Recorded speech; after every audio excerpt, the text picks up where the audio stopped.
Hallo Dirk, mich würde interessieren, wie du zu dem Thema Loyalität stehst. Wenn ich mir deine Videos so anschaue, bekomme ich schnell den Eindruck, dass sobald deine Leute mal eine verkäuferische Durststrecke haben, direkt entlassen werden. Freue mich auf deine Antwort. Liebe Grüße von Mean Machine 9119. Unter dem Video viele Mitarbeiter, Fragezeichen. Und wie ist dein Umsatz? So, herzlich willkommen und liebe Community, ich freue mich immer, wenn ich gute Fragen kriege. Und das ist eine gute Frage. Also, ich gehe da nochmal rein. Wie stehst du zum Thema Loyalität? Also, erstmal behaupte ich von mir, dass ich ein absolut loyaler Mensch bin. Ja? Und ich erwarte das auch von anderen. Wenn ich mir deine Videos so anschaue, bekomme ich schnell den Eindruck, dass sobald deine Leute mal eine verkäuferische Durststrecke haben, direkt entlassen werden. Also, das müssen wir definieren. Was ist denn eine verkäuferische Durststrecke? Also heißt das, dass gar keine Umsätze kommen? Heißt das, dass weniger Umsätze kommen? Und wie lange ist eine Durststrecke? 2 Tage, eine Woche, ein Monat, ein halbes Jahr? Was ist eine Durststrecke? Müssen wir mal definieren. Dass die dann direkt entlassen werden. Also als Arbeitgeber zahle ich jeden Monat Geld. Ich erfülle meinen Teil vom Arbeitsvertrag. Ich biete eine Infrastruktur, ein cooles Büro, gute Adressen. Ich biete Training, Weiterentwicklung. Die müssen nicht mal Kaltakquise machen bei mir. Sie kriegen warme Kontakte, die sie nur anrufen müssen. So. Und ich zahle noch Geld dafür. Ich erfülle meinen Teil der Vereinbarung. Und jetzt ist die Frage, erfüllt der Mitarbeiter seinen Teil der Vereinbarung? Und wenn nicht, warum nicht? Und dann, wie lange nicht? Und jetzt, Mean Machine, stell dir vor, du wärst Unternehmer, weil du bist kein Unternehmer, das lese ich schon raus zwischen den Zeilen. Wie lange würdest du für etwas zahlen, obwohl du keinen Gegenwert bekommst? Wie lange würdest du das machen? Also angenommen, du hast eine Wohnung gemietet und jetzt geht dein Vermieter hin und sagt, okay, du hast eine 4-Zimmer-Wohnung, du darfst aber nur ein Zimmer nutzen. Aber du zahlst weiterhin voll deine Miete. So, wie lange würdest du das mitmachen, dass du sagst, ich zahle volle Miete und ich habe nur ein Zimmer? Oder er lässt dich gar nicht in deine Wohnung, das ist ja auch cool. Du kommst bis zur Haustür und du kommst nicht rein. Wie lange würdest du deine Miete zahlen, ohne dass du da reinkommst? Einfach mal den Blickwinkel ändern. So, und die Antwort ist nicht so einfach. Ich mache die Antwort in 2 Videos. Das hier ist das erste Video. Ja, ich bin jetzt seit Anfang November dabei. Also was ich genial finde, konkrete Fragen zu den eigenen, sozusagen Antworten zu den eigenen Fragen, und zwar quer durch Online-Marketing, Lead-Generierung, Vertriebssteuerung, sehr viel. Also nicht nur in Anführungsstrichen der Verkauf, sondern auch wie steuere ich ein Vertriebsteam, Geschäftsmodelle und teilweise auch von dir Hinweise, was man aber nicht machen soll. Das kann ja viel wertvoller sein als die Umsetzungstipps. Und halt durch die Fragen auch der anderen lernt man in dem Moment, was haben die für Fragen, die ich eigentlich auch habe, auf die ich noch nicht selber gekommen bin.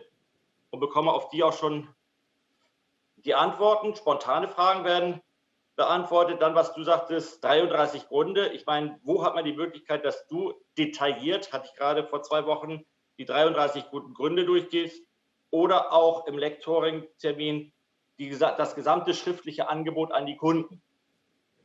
Das ist das wirklich im Mentoring. Und ja, Robert hat die Messlatte ein bisschen höher gelegt. Echte Männer halten 4 Stunden durch und länger. Also Ja, der letzte Termin mit Robert war genial. Ich sage ja, über 4 Stunden.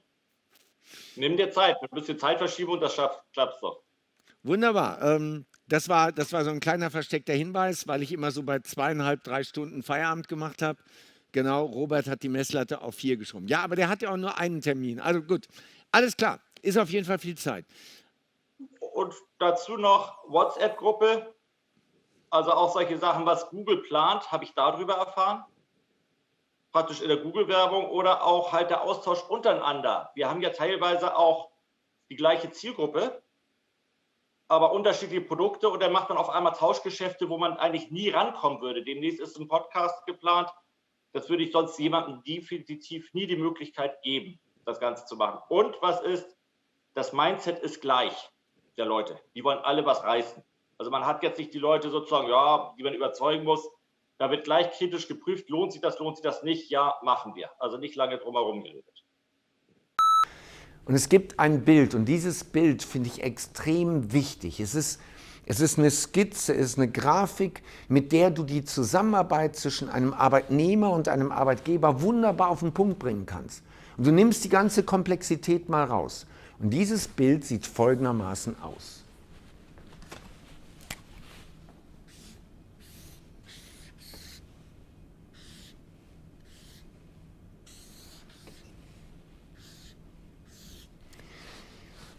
So, wenn Arbeitgeber hier und hier ist Arbeitnehmer zusammenarbeiten, dann sind es in der Regel 3 Sachen. Das eine ist Leistungsbereitschaft. Also die Frage ist, will er? Will er? Leistungsbereitschaft ist, will der Mitarbeiter arbeiten? Kommt er morgens pünktlich? Bleibt er entsprechend lange? Gibt er dazwischen Gas? Das ist Leistungsbereitschaft. Ist er motiviert? Dann haben wir Leistungsfähigkeit. Also kann er. Leistungsfähigkeit bedeutet, bei einem Telefonverkäufer, kann der gut argumentieren? Lernt der schnell? Macht der das richtig gut? Und dann haben wir, also sagen wir mal, Leistungsinfrastruktur. Also das sind die Möglichkeiten. Infrastruktur bedeutet, habe ich ein gutes Büro, habe ich einen schnellen Computer, habe ich eine passende Software, bekomme ich entsprechende Daten, sprich Leads. So. Kann ich meinen Job überhaupt richtig machen? Das ist hier die Infrastruktur, Leistungsinfrastruktur, die Möglichkeiten. So, und jetzt gucken wir uns das nochmal an. Leistungsinfrastruktur ist zu 100% Sache des Arbeitgebers. Der Arbeitgeber hat die Aufgabe, das zur Verfügung zu stellen. Da hat der Mitarbeiter nichts mit zu tun. Wenn die Adressen scheiße sind, das ist das Problem des Arbeitgebers, nicht des Mitarbeiters. Wenn der Computer zu langsam ist, wenn die Internetverbindung ständig abbricht, das ist das Problem des Arbeitgebers. Das hat der Arbeitgeber zu klären. Der Mitarbeiter hat nichts damit zu tun. Okay. Dann haben wir das in der Mitte, Leistungsfähigkeit. Also, das ist ein Stück weit hier Arbeitgeber. Nämlich als Arbeitgeber muss ich meinen Mitarbeiter regelmäßig schulen. Ich muss ihm die Informationen geben, die er braucht, damit er gut verkaufen kann. Ja, also ich muss ihm gute Produktinformationen geben und. Und dann Leistungsfähigkeit beim Mitarbeiter. Will der überhaupt lernen? Also nee, will er ist hier drüben, aber kann er lernen? Ist er da clever? Setzt er um? Das ist 50-50 Mitarbeiter und Arbeitgeber. Und dann haben wir Leistungsbereitschaft. Leistungsbereitschaft ist zu 100% Arbeitnehmer. Also damit ist gemeint, will der. Wenn der nicht pünktlich kommt, habe ich als Arbeitgeber nichts damit zu tun. Der kommt morgens nicht aus dem Bett, der kann sich nicht organisieren, der fährt zu spät los und ist dann im Stau, was auch immer für eine Ausrede kommt. Leistungsbereitschaft bedeutet, ist der Mitarbeiter pünktlich da? Wie lange bleibt der Mitarbeiter? Macht der pünktlich Feierabend, obwohl er seine Ziele nicht erreicht? Bleibt der noch eine Stunde oder 2 länger, um seine Ziele zu erreichen an dem Tag? Hält er die Schlagzahl ein? In meinem Fall 100 Anrufversuche pro Tag. Macht er das? Oder macht er bei 70 Schluss oder 80 Schluss? Will er? So, und auf will er hat der Arbeitgeber keinen Einfluss. Keinen Einfluss. Der Deal ist beim Arbeitsvertrag, ich gebe dir Geld und gebe dir die Infrastruktur. Du investierst deine Zeit und deine Fähigkeit und setzt das um. Das ist der Deal und dafür gibt es Geld. So, und das ist genau hier die Grenze. Also nochmal die Frage, was ist, wenn jemand eine Durststrecke hat? Warum hat er eine Durststrecke? Weil die Adressen nicht gut sind? Dann ist das meine Sache, da hat der Mitarbeiter nichts mit zu tun. Weil der doof ist? Weil er doof ist? Weil er nicht lernt? Weil er sich nicht weiterentwickelt verkäuferisch? Ich kann ihn unterstützen, aber wenn sich dann herausstellt, dass der weiter doof bleibt, also ich formuliere das ganz salopp, aber es gibt Menschen, die haben einfach intellektuelle Begrenzung. Die lernen nicht schnell oder lernen gar nicht. Und dann macht es keinen Sinn, sie weiter zu schulen und sie zu behalten. Dann kündige ich die. Natürlich kündige ich die. Klar.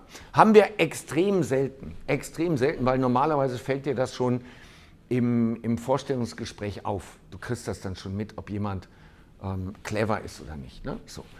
Und dann haben wir Leistungsbereitschaft. Angenommen, jemand macht nur 80 Anrufversuche pro Tag. Und das 2, 3 Tage hintereinander. Dann muss ich mit ihm sprechen, muss sagen, was ist los? Ich erfülle meinen Teil der Vereinbarung, du nicht. So, und wenn er dann Ausreden hat, gibt es eine gelbe Karte. Wenn er dann die nächsten 2 Tage wieder nur 80 Anrufe macht, ist er raus. Also, ne? Du hast gefragt, entlässt du den dann schnell? Natürlich entlasse ich ihn. Weil warum sollte sich was ändern? Er will doch nicht, sonst würde er das machen. Jemand, der, was weiß ich, 1 Woche lang zu spät kommt, warum soll ich den behalten? Er will doch nicht, sonst wäre er pünktlich. Er würde 1 Stunde früher aufstehen, dann wäre er pünktlich. Jemand, der seine Zahlen nicht bringt, aber immer pünktlich Feierabend macht, würde ich den entlassen? Natürlich entlasse ich den, weil das ist keine Durststrecke, das ist Arbeitsverweigerung, das ist Leistungsverweigerung. Und Leistungsverweigerung ist keine Durststrecke. Ja, es gibt mal ein Formtief. Und dann muss ich gucken, was ist der Grund? Was weiß ich? Die Frau hat ihn verlassen und jetzt fällt der emotional in ein tiefes Loch. Das ist eine Durststrecke. Ja, da kann ich mit leben, das kann ich eine Zeit lang mitmachen. Oder was weiß ich, der ist krank. Ja, da kann ich eine Zeit lang mit leben. Wenn ich vorher gesehen habe, dass er das kann, wenn ich vorher gesehen habe, dass er seine Zahlen bringt, klar, dann halte ich ihm die Treue, dann bin ich loyal.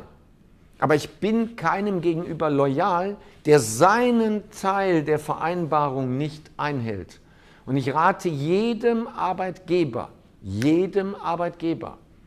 sich von diesen Mitarbeitern sofort zu trennen. Wenn du siehst, dass das nicht passt, gibt es ein Gespräch, es gibt die Möglichkeit zur Nachbesserung, es gibt eine gelbe Karte, wird das nicht ernst genommen, raus. Nochmal, dein Vermieter will jeden Monat das Geld, aber du bekommst von den 4 Zimmern nur 1 Zimmer zur Verfügung. Wie lange zahlst du deine Miete noch voll? Das möchte ich sehen. Und wenn du jetzt Arbeitnehmer bist, dann nimm dieses Bild mal und übertrag das mal. So, wenn du dich für solche Themen interessierst, wo gibt es solche Themen? Das machen wir normalerweise in dem Seminar Systemvertrieb. Also, wenn dich das interessiert, dann wird es rund um dieses Video Kontaktmöglichkeiten geben. Du kannst mir auch einfach irgendwo in Social Media eine Nachricht schreiben, kannst sagen, ja, ich habe das Video gesehen, ich interessiere mich für das Thema Führung im Vertrieb oder ich interessiere mich insgesamt für das Thema Führung. Ich bin Unternehmer oder ich bin Selbstständiger oder ich bin Führungskraft und ich will mein Unternehmen nach vorne bringen. Melde dich und dann meldet sich jemand aus meinem Team und bespricht mit dir, was sind die besten Möglichkeiten für deine Weiterentwicklung. Ich kann dir jetzt einen Haufen Seminare anbieten oder Online-Coachings und Online-Seminare. Aber im Idealfall gucken wir, wo stehst du, wo willst du hin, was hast du schon getan, damit du hier bist, was willst du tun, um hier hinzukommen und dann empfehlen wir die richtigen Lösungen für deine Weiterbildung. Also, melde dich bei uns und dann freu dich auf Teil 2, weil es gibt noch einen anderen Aspekt, den ich in diesem Video jetzt nicht drin habe. Bis Teil 2.